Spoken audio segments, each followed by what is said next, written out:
Dieu avec l'argent vaut mieux que Dieu sans argent.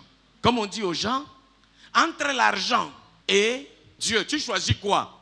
J'ai choisi Dieu avec l'argent. C'est clair.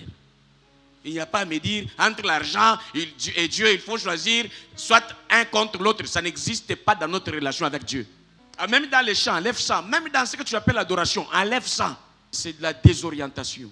Et vous devez mettre ça dans votre cœur. Ça ne doit pas faire des soucis ou des problèmes et vous commencez à chercher l'argent avec douleur, méchanceté. Non.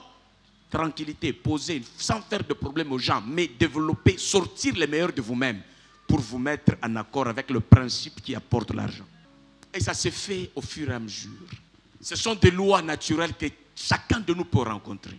Et aujourd'hui, on est encore pauvre parce qu'on sait tous bien qu'il y a des adages tels que si on parle du loup, on voit sa queue.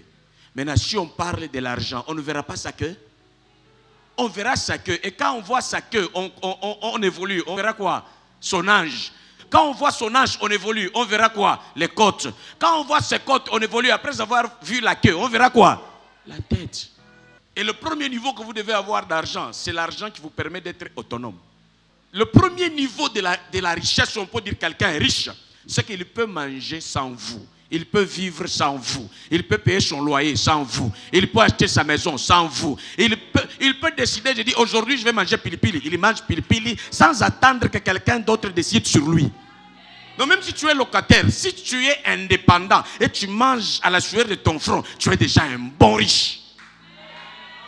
Et toi, tu attends les riches avoir combien? 8 villas. Non, non, tu peux être fier devant celui qui a 8 villas parce que tu te suffis d'abord par toi-même dans les besoins préliminaires. La fierté, tes enfants peuvent se réveiller, ils mangent le petit pain chez eux, ils mangent un peu de salade chez eux sans aller commander chez la tante.